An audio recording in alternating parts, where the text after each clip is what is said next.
Yo, what is up? My name is Connor, and on this channel I have been breaking down and ranking each of the Spiel des Jahres. Today, I'm going to be talking about Domination, also known as Focus, by the legendary game designer Sid Sackson. Some games you might know Sid from are Acquire, Can't Stop, Sleuth, and of course the 1981 Spiel des Jahres winner, Domination. In the little bit of research I've done for this video, it seems that no one likes abstract games. Chuck Urisky, self-proclaimed biggest fan of Sid Sackson, said that this game doesn't hit the table much with his group because it's an abstract game and his group doesn't like abstract games.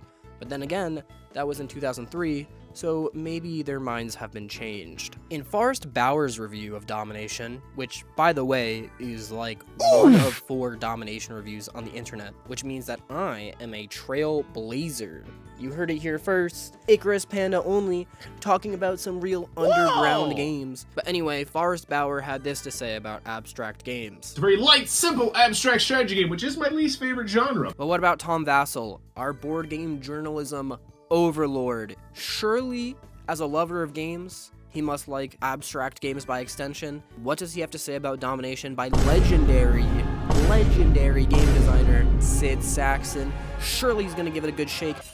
Surely he's gonna give it a fair shake. What does he gotta say about it? It's not good. It's not good at all. Well, I'll tell you this much. I myself am a very big fan of abstract games. I was on my high school's chess team for one tournament before I got crushed by a 13-year-old and basically uninstalled, if you could uninstall chess. Then we got games like Suro and Oshi, which I grew up playing. I loved those games. And of course, the holy grail of all abstract games, Blockus, GOAT contender. Just one of the best games ever. Coming into Domination, I was like, by legendary designer Sid Sackson? Am I about to see something I've never seen before and I'll never see again?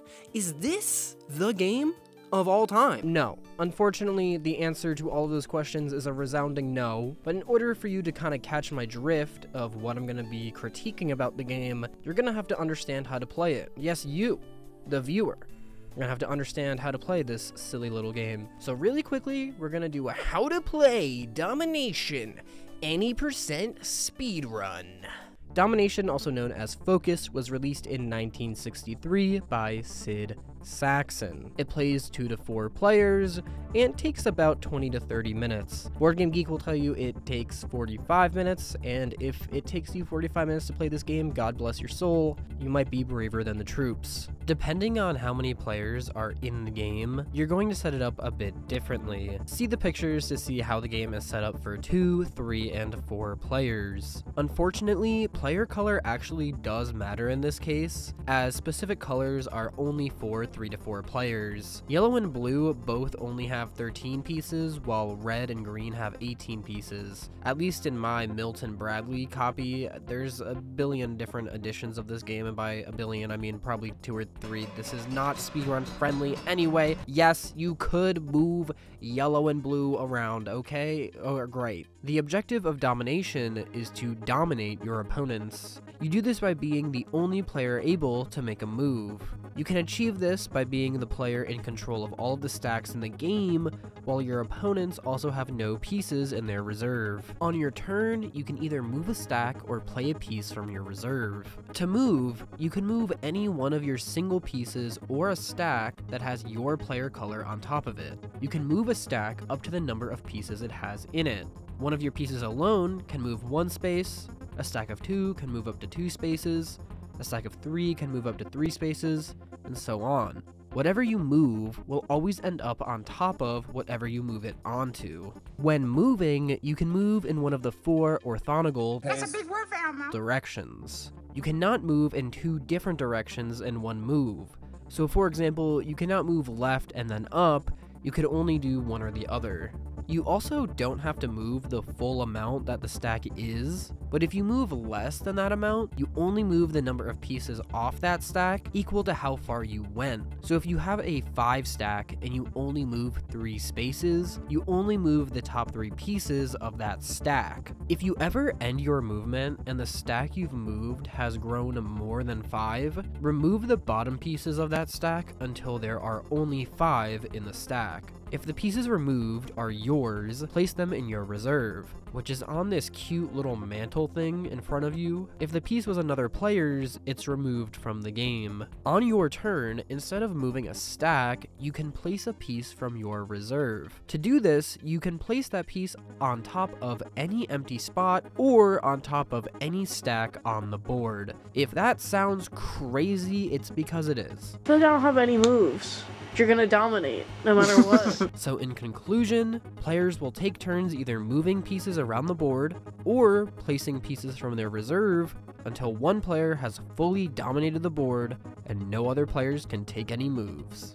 Finally, the game's over. Woohoo! This game ruined me.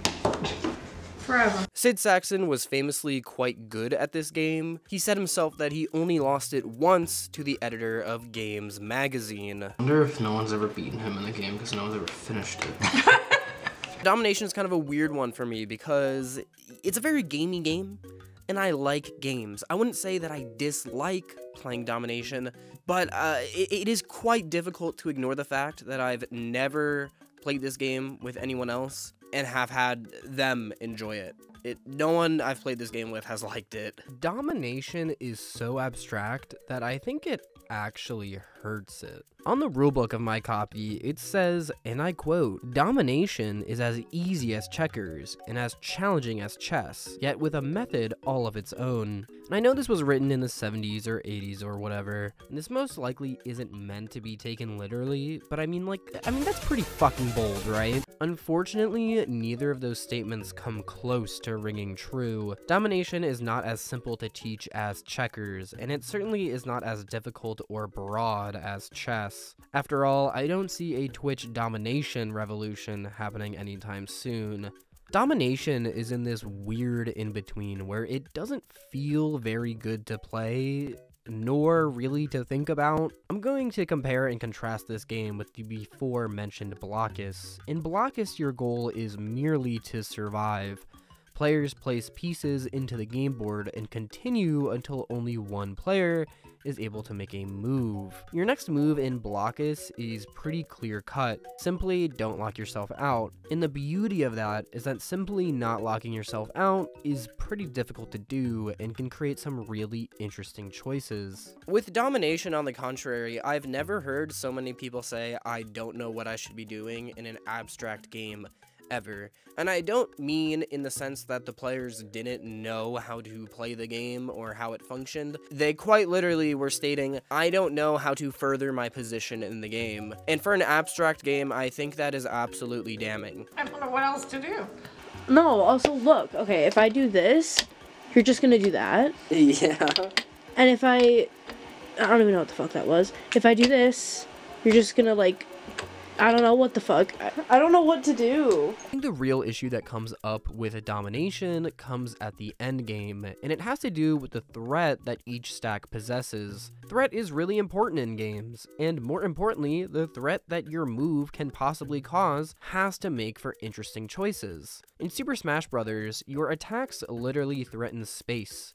You are threatening that space to your opponents. Don't come in here, you're going to get hit or stunned or whatever other negative effect. In a Root, the Corvid Conspiracy can place plots that produce threat. They produce these plots face down, and when it flips over, it could have multiple different effects that could screw up your game. Or in Ticket to Ride, when another player is in the same city as you are threatened by the fact that they may take, I don't know, maybe the most important 2-gray route on the board. And last but not least, the end game of chess is all about threat. I'm no chess pro, as we learned earlier, but chess is all about threat, where each individual piece is pressuring is literally just the game. That is all the information you have to go off of in order to make your next move. And I think this is where Domination fails, where those other games succeed. The threat state in Domination is just not very interesting, and I think in large part that is due to the pieces moving a bit too rigidly. and the reserve just being absolutely broken. When playing Domination, I found myself in game states where I often didn't even want to move. Sometimes the best move feels like running away and wasting a turn. It's really hard to threaten space in the game because any space that you could land on, your opponent most likely will be able to reach as well. Since you can't change direction mid-move, many options end up with you as a sitting duck, waiting to get absolutely dominated. Since the movement is so stagnant, it's difficult to create forks as well. In chess, a huge part of the game is setting up no-win situations for your opponent, and this is often done with the different ways chess pieces can cover space. Also, going into a fork, his knight and bishop. There's forking all over the shop here. Domination doesn't have that variability due to its pieces moving so rigidly. All of this culminates in a very cut and dry endgame. Predicting what your opponent is going to do doesn't necessarily feel very difficult, and running away and prolonging the game is not what I'd consider a super fun play experience. I've been mentioning the reserve quite a bit, but I think it's time to break down fully what it does. Like I mentioned before, a player can use a piece in their reserve during their turn to place that piece on top of any open spot on the board or on top of any stack. The implications of this are pretty disastrous, and having more pieces in the reserve than your opponents in the endgame is, in my opinion, the most important aspect of the entire game, since if you have more pieces in the reserve than your opponents, any reserve piece that they place, you can essentially undo by placing your own. This makes a mechanic that seems like it should spice up the game actually make it quite a bit duller. It creates more situations where I don't even want to take a move, because it will simply be undone by my opponent. It can also lead to stalemates, where players can hypothetically stay stuck in an infinite loop of placing their reserved pieces. Now, this isn't to say that there isn't strategy involved in Domination. There's certainly something to be said about setting up your pieces correctly for the endgame, gaining pieces into your reserve, and trying to create a game state where ultimately your opponents crumble in the end. But unfortunately, it doesn't feel natural. It's not as charming as Hare and Tortoise, and it's not as quick and snappy as Rummy Cub. It's certainly something to be solved, but I'm not sure if I keep pushing it on people, I'll have anyone to solve it with. So we're here at the old tier list. We're gonna be ranking this game. Now, this game falls into the tripler effect for me. If you watch my Cosmic videos, you would know what the tripler effect is, but I will review it right here. Basically, tripler stole my wife and kids. So what that means is every time I play a game of Cosmic where I'm playing tripler, I pick tripler because I'm expecting this game with tripler to be fun, and it's never fun. That can carry over to a lot of things, specifically this game. Every time I play this game, I'm like, this is the time. It's gonna be fun, it's gonna be epic, big plays are gonna be made, and every time it's just a little bit more disappointing. You know, kind of like how I disappoint my father so often. So I'm gonna go ahead and throw this in the Yikes tier. Our first Yikes tier inhabitant. Hopefully it'll remain lonely in that tier, but I have a feeling it won't. There's still 9 other games on that Tom Vassal video, so. But for now, that is it. That's all I have for Domination/Focus. If you've played this game, let me know your thoughts in the comments below. In the time it took me to make this video, I also beat Pikmin 1, and I'm thinking about making a video about Pikmin much later in the year. But yeah, we'll see. I'm rambling. Next video is either another Spiel Des Jars video, or it's something a little spicy that I just came up with. But we'll see. And then after that, it's the root video. Okay, bye. I don't feel comfortable giving Sid Sackson a bad score out of 10 out of 10. Yikes.